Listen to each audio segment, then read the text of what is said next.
Hello everyone, kids garden tutorial में आप सभी का स्वागत है।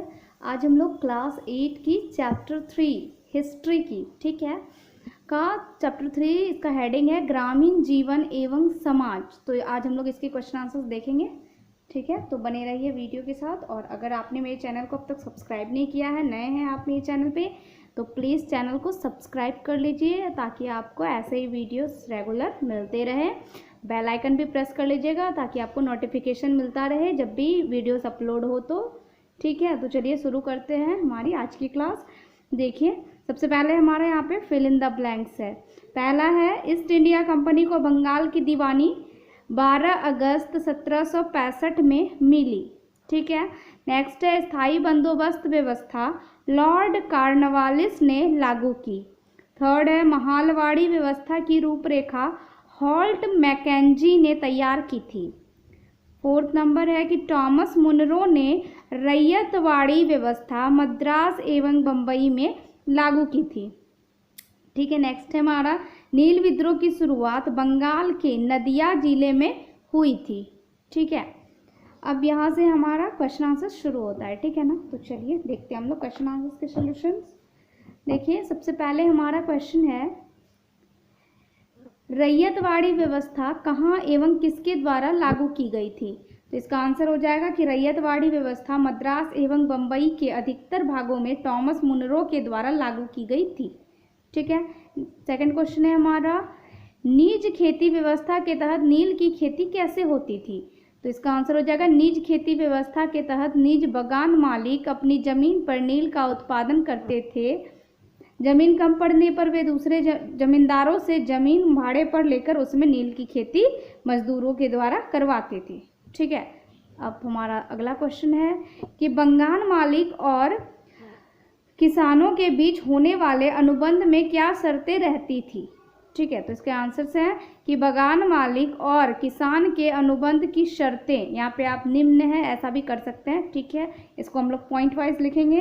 देखिए, पहला है कि बागान मालिक को किसानों को नील के उत्पादन के लिए कम ब्याज दर पर कर्ज देते थे। सेकंड है, किसानों को अपनी जमीन के लिए 1/4 हिस्से में नील की खेती करनी पड़ती थी, ठीक है। थर्ड है, किसान बागान मालिकों को बेहद कम कीमत में नील सौंप देते थे, ठीक है। तो ये सब कुछ कंडीशंस थे। नेक्स्ट है कि रैयतवाड़ी व्यवस्था को दक्षिण भारत में क्यों शुरू किया गया था। तो देखिए, इसका आंसर हो जाएगा कि रैयतवाड़ी व्यवस्था को दक्षिण भारत में लागू करने का मुख्य कारण यह था कि इस इलाके में बड़े जमींदार नहीं थे, जिसके कारण उपज से होने वाली आय का लगभग आधा भाग लगान के रूप में वसूल किया जाता था, ठीक है। नेक्स्ट क्वेश्चन हम लोग देख लेते हैं। देखिए, आप लोग वीडियोस देखते हैं बट आप लोग वीडियोस को लाइक नहीं करते हैं। प्लीज़ वीडियो को लाइक कर दिया कीजिए अगर पसंद आए तो, ठीक है। चलिए नेक्स्ट क्वेश्चन हम लोग देख लेते हैं। यूरोपीय बाजारों में भारतीय नील की मांग क्यों थी। तो इसका आंसर हो जाएगा, यूरोपीय बाजारों में भारतीय नील की बहुत मांग थी क्योंकि भारतीय नील उच्च गुणवत्तापूर्ण होता था, जिससे कपड़ों में काफ़ी चमक आ जाती थी, ठीक है। नेक्स्ट क्वेश्चन है हमारा कि नील की खेती के प्रति कंपनी की दिलचस्पी क्यों बढ़ी। तो इसके आंसर्स हो जाएंगे कि भारतीय नील उच्च गुणवत्तापूर्ण होता था, जिससे कपड़ों में काफ़ी चमक आ जाती थी, जिसके कारण यूरोपीय बाजारों में नील की मांग बढ़ गई।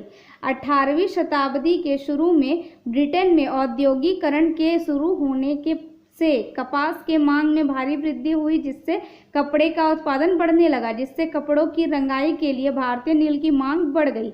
इसी बीच वेस्ट इंडीज एवं अमेरिका से ब्रिटेन पहुंचने वाली नील की आपूर्ति अचानक बंद हो गई। इन्हीं सब कारणों से नील की खेती के प्रति कंपनी की दिलचस्पी बढ़ गई, ठीक है। नेक्स्ट क्वेश्चन हमारा देख लेते हैं। अंग्रेजों ने कृषि में सुधार की आवश्यकता क्यों महसूस की।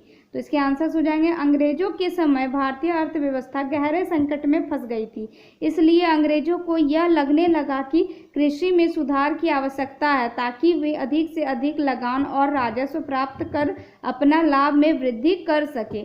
इसी का परिणाम है कि वे बंगाल में 1793 में स्थायी बंदोबस्ती कानून लागू की गई। महालवाड़ी व्यवस्था तथा रैयतवाड़ी व्यवस्था भी इसी की देन है, ठीक है।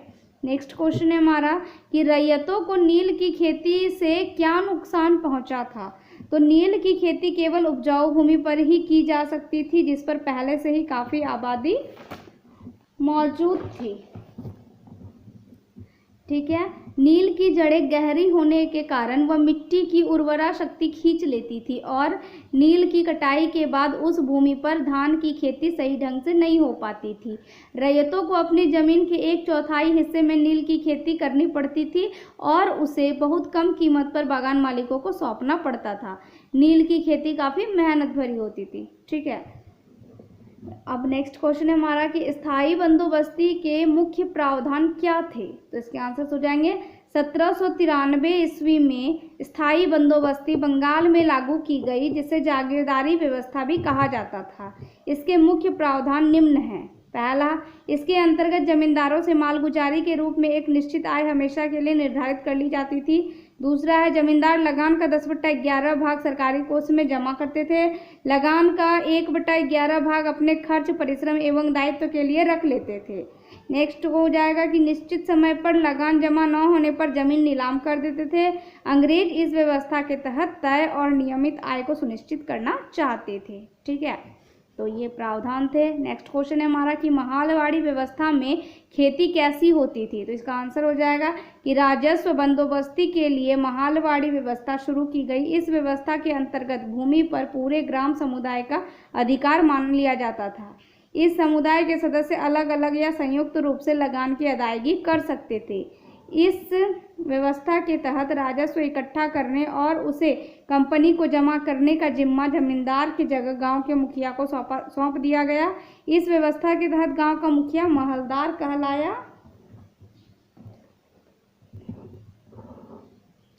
यह व्यवस्था ब्रिटिश भारत की कुल 30% भूमि पर लागू की गई थी। इसमें लगान की दर उपज का 80% था, जिसे कालांतर में विलियम बेंटिक ने 66% कर दिया था। ठीक है। नेक्स्ट क्वेश्चन हमारा है कि किसान किन कारणों से नील विद्रोह के लिए बाध्य हुए। तो इसका आंसर हो जाएगा, कंपनी भारत में नील उत्पादन में भारी मुनाफा कमाने के लिए किसानों को नील की कृषि के लिए बाध्य किया। नील की खेती के लिए केवल उपजाऊ भूमि की आवश्यकता थी, जिस पर पहले से ही काफ़ी अधिक आबादी मौजूद थी। नील की जड़ें मिट्टी की उर्वरा शक्ति को खींच लेती थी, जिस पर बाद में धान की कृषि नहीं हो पाती थी। नील की खेती काफ़ी मेहनत भरा होता था, जिसके अनुसार उन्हें मूल्य नहीं मिल पाते थे। इन्हीं कारणों से परेशान होकर किसान नील विद्रोह के लिए बाध्य हुए। ठीक है। अब नेक्स्ट क्वेश्चन है एंड लास्ट क्वेश्चन है हमारा। देखिए, नेक्स्ट क्वेश्चन हमारा है कि नील आयोग ने अपनी रिपोर्ट में क्या कहा। ठीक है, तो देखिए, नील उत्पादन व्यवस्था की जांच के लिए नील आयोग 1860 ईस्वी में गठन किया गया। बागान मालिकों को इस स्थिति के लिए जिम्मेदार ठहराया। अधिसूचना जारी की गई कि किसी भी रैयत को नील की खेती के लिए बाध्य नहीं किया जाएगा और सभी विवादों का निपटारा विधि पूर्वक किया जाएगा। आयोग ने रैयतों को वर्तमान अनुबंधों को पूरा कर अगली बार अपनी इच्छा से नील की खेती बंद करने की बात कही। ठीक है, तो ये था आपका लास्ट क्वेश्चन पूरा चैप्टर करा दिया मैंने। अगर वीडियो पसंद आया हो तो प्लीज़ रिक्वेस्ट है आप लोगों से कि वीडियो को लाइक कर दीजिएगा और अपने फ्रेंड्स के साथ वीडियो को शेयर भी कर दीजिएगा, बिकॉज शेयरिंग इज़ केयरिंग। तो वीडियोस को मेरे शेयर करो अपने फ्रेंड्स के साथ एंड फ्रेंड्स की केयर करो। ठीक है, थैंक यू फॉर वॉचिंग।